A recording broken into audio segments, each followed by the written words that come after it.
You're welcome to this segment of Daybreak Africa, and if you're just joining us, I think you have missed the media review, but then you can join our discussion now. Before I give you our topic of discussion, I would like to give you a brief intro of what we'll be discussing. So youth unemployment is a severe issue in Nigeria where an increasing number of young individuals are seeking stable employment. According to data from 2022, Nigeria's youth unemployment rate is a staggering 53%, making it the second highest in the world. Now, based on this, we're going to be discussing the Agbero system, an unnoticed victim of Nigeria's youth unemployment. And we're going to be doing this discussion today with Vivian Ejemba. You're welcome to the show. Thank you very much. How are you doing, Vivian? I'm fine, thank you. Okay, I would like us to go straight into the topic of discussion. It's something that all of us can relate to. Talking about Agbero. If you don't understand what Agbero is, let me just give you a brief understanding. It's also called area boys. I think that's a Yoruba word, right? Yeah, Agbero, yeah. Yoruba word. And people usually refer to them as their loosely organized gang of street children, teenagers and youths. They are mostly comprised of males, and they operate on streets in major cities like Nigeria, including Lagos. Well, I would say majorly Lagos because I've not been to other cities that they are really thriving like this. But in Lagos, you can't be in Lagos and you don't understand what or who an Agbero is. It's something that everybody can relate to. So I would like to ask you, people are saying this, that it's like they are victims of unemployment. Some people are saying that they chose it. Some people are saying it's their source of income. How do you perceive this? Because some people look at them as their thugs or their touts. So then, if you ask them, they might say that they are trying to earn a living. Now, is it legal? Is it illegal? I can't really say for now because I don't know. So I would like to understand your perspective or how you see the Agbero system. Okay, thank you very much. To me, I think it's a two-sided thing. Because you can actually see it as legal and illegal at the same time. And so something is a source of income to them is actually right. And to them is actually a form of extortions. Probably I think to their praise, because they think they're extorting them, they're extorting monies from them.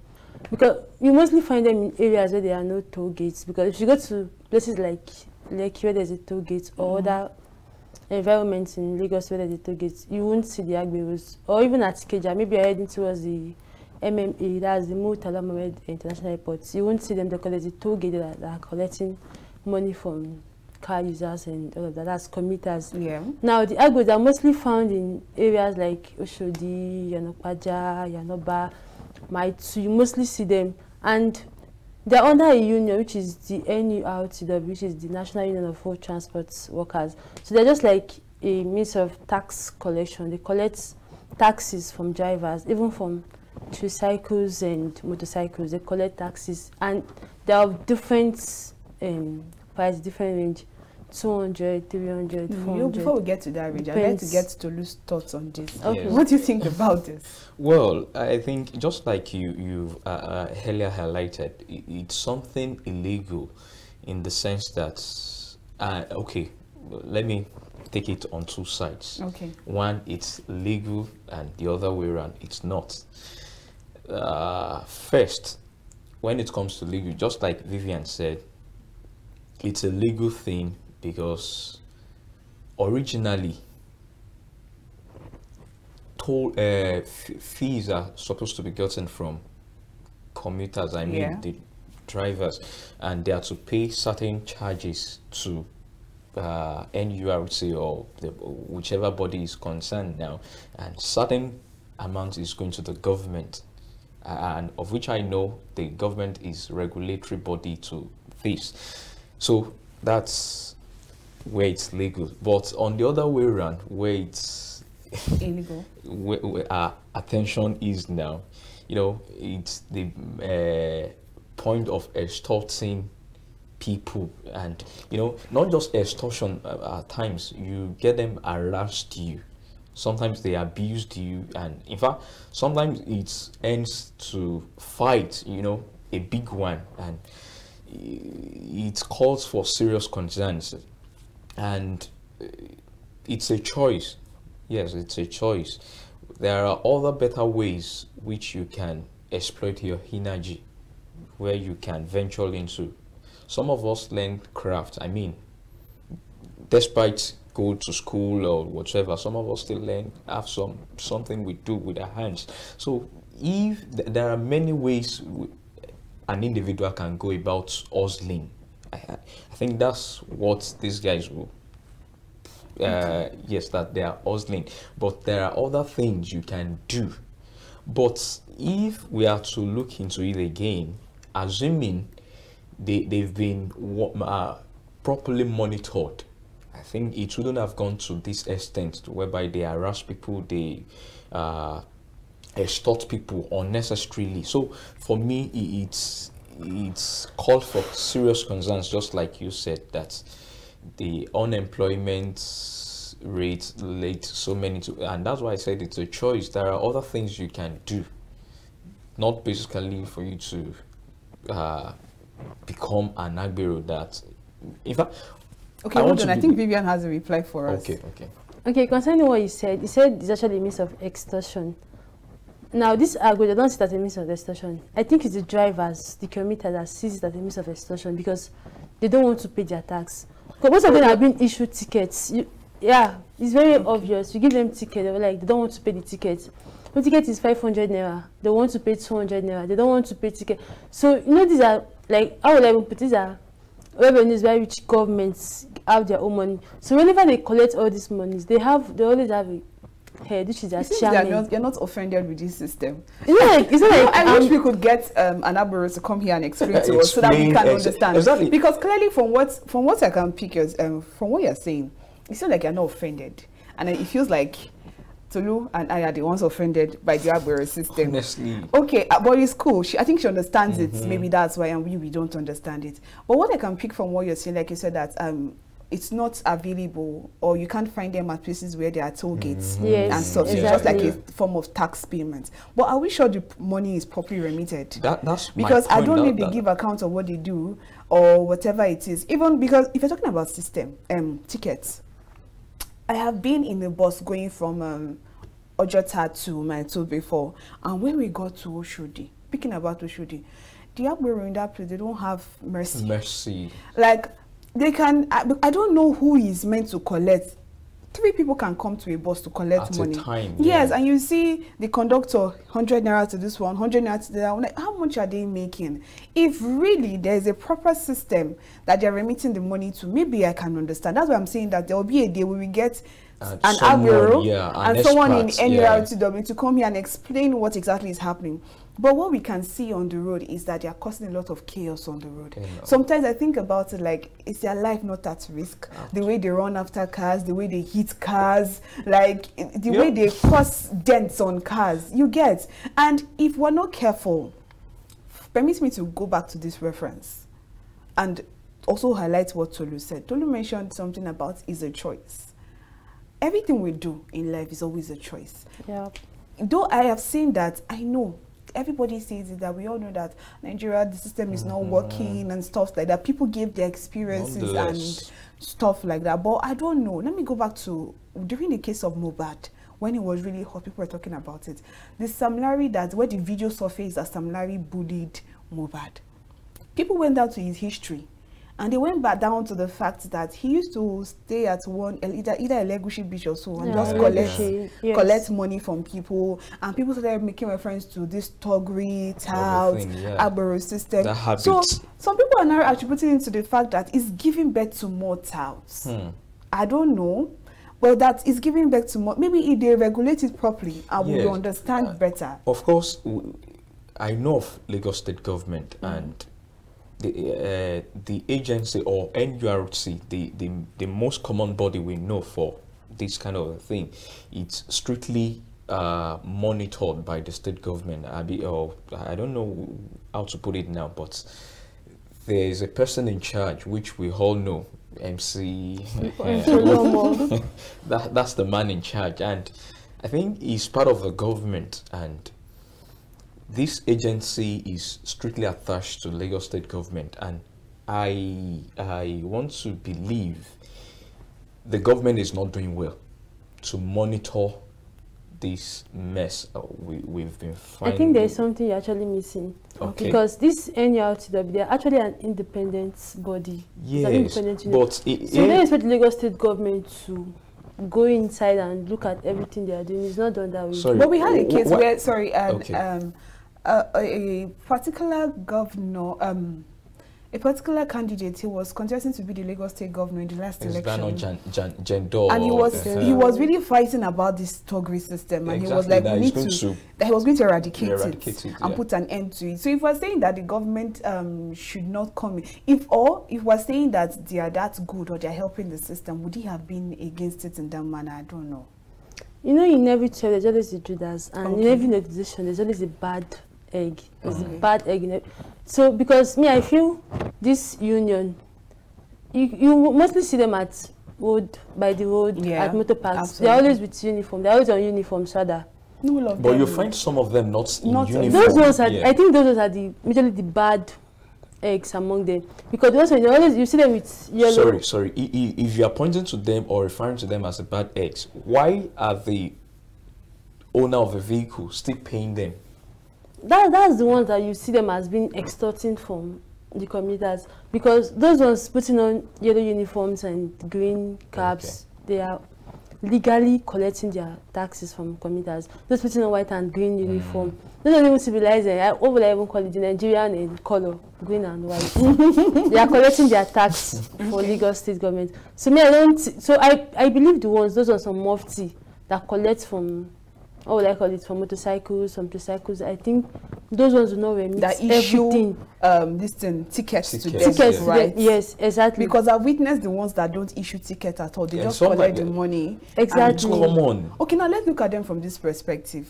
I know that we're saying, me personally, it's sometimes it causes, I get tensed. I don't even know who is who. I don't even know who to trust, because you see them loitering about on the road. I have been a victim before where at Abulado Junction, they were trying to rob me as early as 6 o'clock in the morning.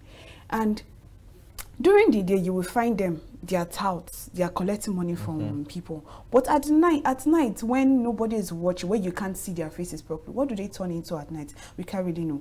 But now let's look at it from from another perspective of them being victims of circumstance. Let's say, for example, our country is not helping them enough to maybe to get a job, to get a proper job. But Tolu also mentioned that it's a choice. I'm going to lay emphasis on that. And I saw a story where somebody interviewed a few of them, and they all gave examples of... You always find... Yes, and one even went as far as saying that he was into spare parts business, and that this Agbero system pays him more than spare parts.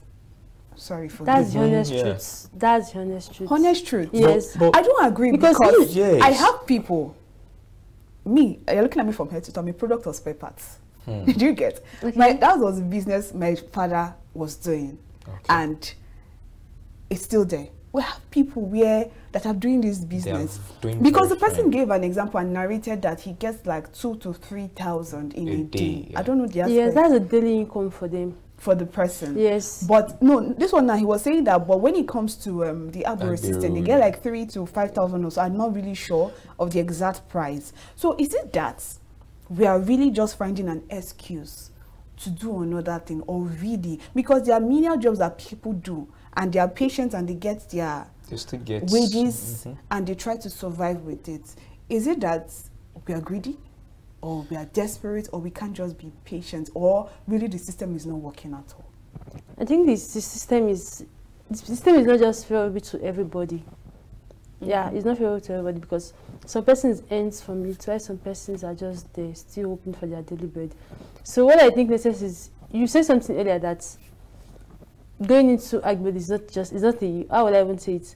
It is not a means of income, it is not a job, something like that. To me, I feel it's a means of income to them, and it's a full-time job. Because you cannot expect, exactly, it's a full-time job. Because cannot expect someone to just be on the road Monday to night without earning anything. They are earning a lot from them. They're even earning more than a 9 to 5 worker that earns. Is it at the detriment of the extortion of other people? It's not actually an extortion because they are collecting taxes from commuters.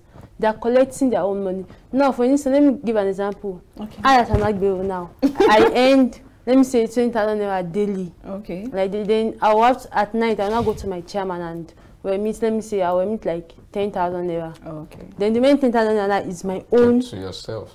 Part of the money for that day. I just earned 10,000 naira daily just from what I got from taxes. Now I remit 10,000 naira to my chairman. My chairman, on the other hand, they will not remit probably 3,000 naira as taxes tax for that day to the union. Imagine. So this thing goes hand. Can you see now that it doesn't pay the union? It doesn't even pay the union. Exactly. It pays the union because they are not collecting from just me. They are collecting from others. If I collect 20,000 and at the end of the day only 3,000 gets to the union. Yeah, because the chairman they already have 7,000 naira to themselves, and not just from me. Probably they might have 15,000 naira from this person. Now. They might have 5,000 naira from this person. Now the union is an independent union, so they are not just they're not accountable to any system, to any government. So they just whatever they get. That's what. Another thing I want us to view. Okay. Like, okay, yes, they might be earning certain amounts, but should it be at the expense of their health? You know, some of you hardly find any of them without finding a scar or any injury. You know, should it be at the expense of their health and you know their physique of a thing? Most of them you hardly hear their voice, if you see the clothings, and you know. If you see where a driver or a conductor refuses to remit maybe the 100 naira, they follow the car. They stand in front of the car. They're ready, like if you want to hit me, hit me. Live. They follow they jump in with the conductor. The car is on high speed and they just jump out like that. Sometimes I imagine, like, how do you get your stamina back? You know, and sometimes you find them because of the nature of the job.